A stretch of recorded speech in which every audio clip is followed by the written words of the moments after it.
Hi friends, welcome to my channel Priya ideas. நாம் இன்றைக்கி இட்லி, தோசை, சாப்பாடு எல்லாத்துக்குமே ரொம்ப டேஸ்டியாக இருக்க மாதிரி ஒரு சூப்பர் மட்டன் குழம்பு ரெசிபி எப்படி செய்கிறதுன்னு பார்க்கலாம். அதுக்கு நான் இன்றைக்கி ஒரு 1/2 கிலோ அளவுக்கு வெங்காயம், சின்ன வெங்காயம் உரித்து அதை 2ஆக கட் பண்ணி வச்சுருக்கேன். அதே மாதிரி ஒரு 20 சின்ன வெங்காயம், 20 பூண்டு, ஒரு 1 இன்ச் சைஸ் அளவுக்கான இஞ்சி, ஒரு 5 பீஸு இதெல்லாமும் தனியாக எடுத்து வச்சுருக்கேன். ஒரே ஒரு சின்ன தக்காளி எடுத்து வச்சுருக்கேன். அது போக ஒரு 3/4 கிலோ அளவுக்கு நான் மட்டனும் எடுத்து உப்பு, மஞ்சத்தூள் எல்லாம் போட்டு வாஷ் பண்ணி ரெடியாக வச்சுருக்கேன். சரி வாங்க ஃபஸ்ட்டு இதை எப்படி செய்யறதுன்னு பார்க்கலாம். இப்போது நம்ம எடுத்து வச்ச அந்த பூண்டு, இஞ்சி, சின்ன வெங்காயம் இது எல்லாத்தையும் ஃபஸ்ட்டு மிக்ஸி ஜாரில் போட்டு நல்லா அரைச்சி எடுத்துக்கோங்க. நல்லா நைஸாக அரைச்சி எடுத்துடலாம். இப்போ இந்த அளவுக்கு நான் அரைச்சி எடுத்துகிட்டு வந்துட்டேன். இப்போது நம்ம இதை செய்ய ஆரம்பிக்கிறதுக்கு ஒரு குக்கர் அடுப்பில் வச்சு அதில் கொஞ்சமாக நம்ம ஆயில் சேர்த்துக்கலாம். நான் இன்றைக்கி நல்லெண்ணெய் தான் சேர்த்துருக்கேன். மோஸ்ட்லி நான்வெஜ் செய்கிறதுக்கு நல்லெண்ணெய் யூஸ் பண்ணுங்கள், ரொம்ப நல்லது, அது குளிர்ச்சி. இப்போது ஆயிலில் நம்ம அரைச்சி வச்ச அந்த இஞ்சி, பூண்டு, சின்ன வெங்காயம் அந்த பேஸ்ட்டை சேர்த்துக்கலாம். சேர்த்துட்டு ஒரு 2 நிமிஷம் இதை நம்ம நல்லா வதக்கி விட்டுடலாம். அந்த பச்சை வாசம் எல்லாம் ஒரு அளவுக்கு போயிடணும். அதுக்கப்புறமா நம்ம இதில் கழுவி வச்ச மட்டன் பீசஸை சேர்த்துக்கலாம். பாருங்கள், நான் இப்போ ஒரு 2 நிமிஷமாக நான் நல்லா இதை வதக்கி விட்டுட்டேன். ஒரு அளவுக்கு பச்சை வாசம் எல்லாம் போயிடுச்சு. இப்போ இதில் நம்ம வாஷ் பண்ணி வச்ச மட்டன் பீசஸ் எல்லாம் சேர்த்துக்கலாம். மட்டன் பீசஸ் எல்லாம் சேர்த்ததுக்கப்புறமா அந்த இஞ்சி பூண்டு பேஸ்ட்டோட எல்லா மட்டன் பீஸும் நல்லா கோட் ஆகிற மாதிரி அதை நல்லா கலந்து விட்டுக்கோங்க.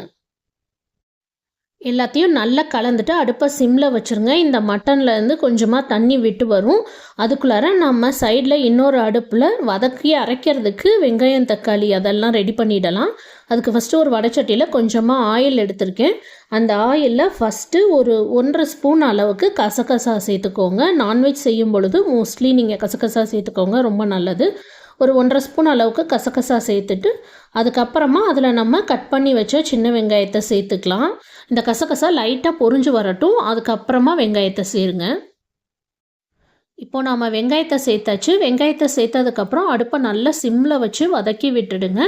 வெங்காயம் நல்லா சுருண்டு வதங்கி வரணும். அப்போ தான் குழம்புல பச்சை வாசம் அடிக்காமல் இருக்கும். பாருங்கள், இந்த சைடு நம்ம வச்ச மட்டன் இப்போ வரைக்கும் நம்ம எந்த தண்ணியும் சேர்க்கலை. அதுவே இந்த அளவுக்கு தண்ணி விட்டு வந்திருக்கு. இதுக்கப்புறமா தான் நீங்கள் தண்ணி சேர்க்கணும். நான் மோஸ்ட்லி நம்ம குக் பண்ணுற இதில் ஹாட் வாட்டர் தான் சேர்ப்பேன். ஹாட் வாட்டர் சேர்த்திங்கன்னா அது உங்களோட குக்கிங் டைமை இன்னும் கொஞ்சம் சீக்கிரமே கம்மி பண்ணும். நீங்கள் நல்லா குக் ஆகிட்டுருக்கிற இதில் பச்சை தண்ணியை ஊற்றுனீங்கன்னா அது அந்த கறியோட டெக்ஸ்சரையே மாற்றும். அதனால் முடிஞ்ச அளவுக்கு நீங்கள் இந்த மாதிரி பாதியில் குக் பண்ணிகிட்டு இருக்கும் பொழுது தண்ணி சேர்க்கணுன்னா சுடுதண்ணியாக சேர்த்துக்கோங்க. இப்போ நான் இதில் தண்ணியும் சேர்த்தாச்சு.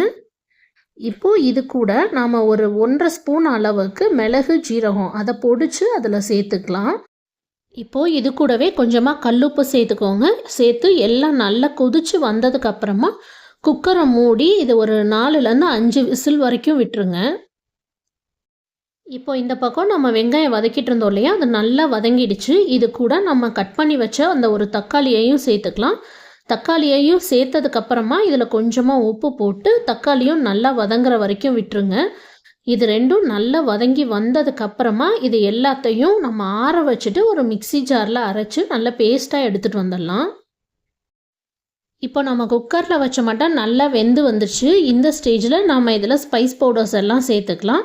நான் ஒரு 1.5 ஸ்பூன் அளவுக்கு தனி மிளகாத்தூள், ஒரு 2 ஸ்பூன் அளவுக்கு மல்லித்தூள், அது போக ஒரு 2 ஸ்பூன் அளவுக்கு கறிமல்லி பொடியும் சேர்த்துருக்கேன்.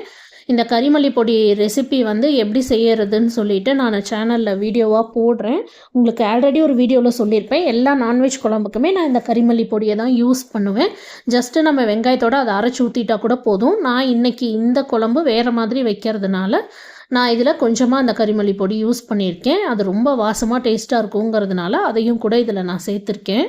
கறி நல்லா வெந்து வந்துடுச்சு. பட் இப்போ நம்ம போட்ட ஸ்பைசஸோட காரத்தெல்லாம் நல்லா அப்சர்வ் பண்ணணும். அதனால் இது கொஞ்சம் நேரம் அப்படியே கொதிச்சிட்ருக்கட்டும். அதுக்குள்ளார நம்ம அந்த வெங்காயம், தக்காளி வதக்கி வச்சோம் இல்லையா, அதை ஒரு நல்ல பேஸ்ட்டாக அரைச்சி எடுத்துகிட்டு வந்துடலாம்.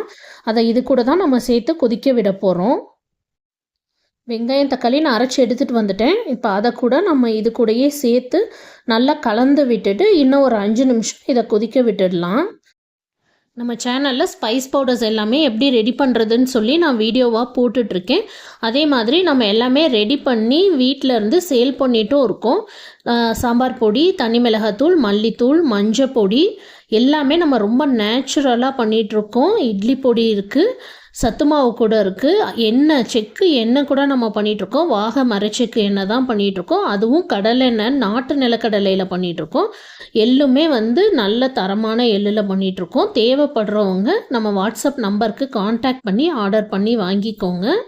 முடிஞ்ச அளவுக்கு கடையில் ப்ரிசர்வேட்டிவ் சேர்த்து சேல் பண்ணுற அந்த பொருளை விட்டுட்டு நீங்கள் வீட்டிலையே அரைச்சதாக பார்த்து வாங்கி யூஸ் பண்ணுங்கள். இல்லைன்னா நீங்களே வீட்டில் அரைச்சி யூஸ் பண்ணிக்கோங்க. அதுதான் நம்ம உடம்புக்கு ரொம்ப நல்லது.